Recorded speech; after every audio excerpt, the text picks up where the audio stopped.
नई Delhi इन्फॉर्मो markets in India द्वारा आयोजित IFSCC इंडिया 2025 का 18वां संस्करण आज भारत मंडपम नई दिल्ली में शुरू हुआ।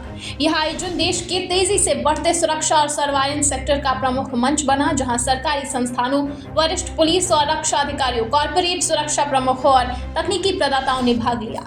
इन्फॉर्मल मार्केट्स इन इंडिया के MD योगेश मुद्रास ने बताया कि भारत का इलेक्ट्रॉनिक सुरक्षा बाजार 1 लाख करोड़ रुपए के अवसर के रूप उभर रहा है और 14 से 18% वार्षिक वृद्धि के साथ दुनिया के सबसे तेजी से बढ़ते बाजारों में शामिल है। स्मार्ट सिटी, मेट्रो विस्तार, इंडस्ट्रियल ऑटोमेशन और कमांड सेंटरों में AI आधारित सुरक्षा समाधानों की मांग बढ़ने से यह संस्करण अब तक का सबसे बड़ा और भविष्य उन्मुख बन रहा है। इस वर्ष 150 से अधिक प्रदर्शक, 350 से ज्यादा ब्रांड और लगभग 20,000 पेशेवर शामिल हो रहे हैं। आयोजन में AI आधारित निगरानी, advance analytics, IoT infrastructure, cognitive security system, integrated command platform और फायर एवं लाइफ सेफ्टी तकनीकों का प्रदर्शन किया जा रहा है। इस वर्ष का theme shaping Nations, securing futures Bharat की बदलती सुरक्षा जरूरतों को रेखांकित करता है।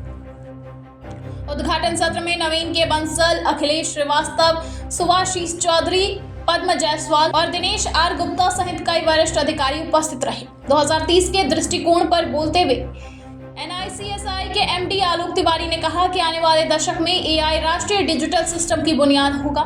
साइबर हमलों की तीव्रता बढ़ने और रैंसमवेयर में सप्लाई चेन अटैक जैसे खतरों के कारण क्वांटम रेसिलिएंट सुरक्षा ढांचे की जरूरत तेजी से बढ़ेगी।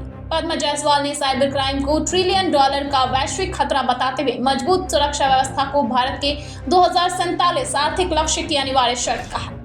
दिल्ली पुलिस के ACP दिनेश गुप्ता ने कहा कि ट्रैफिक प्रबंधन अब पूरी तरह डिजिटल साइबर आधारित हो चुका है, इसलिए सुरक्षित AI तकनीक अत्यंत आवश्यक है। CPWD के नवीन बंसल और DMRC के सुभाषीष चौधरी ने आधुनिक कैमरा नेटवर्क, ड्रोन मॉनिटरिंग और मल्टी लेयर सिक्योरिटी को आने वाले समय की जरूरत बताया। But definitely all things cannot be developed by an SE. Still, most of the things we are learning to an SE only. What is software we are everything using that.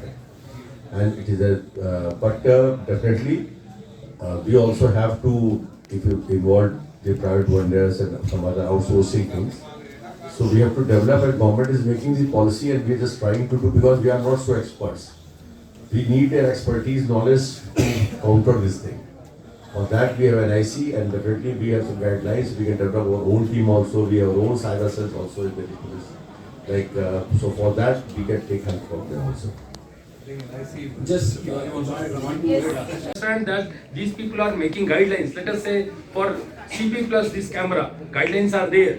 For scanners, biometric scanners, we have guidelines. So these people should take those standards, guidelines to empower themselves and put that we can now fight with the international product as well. Otherwise, people will keep on going to the international products and we will don't have any faith on the Indian products as such.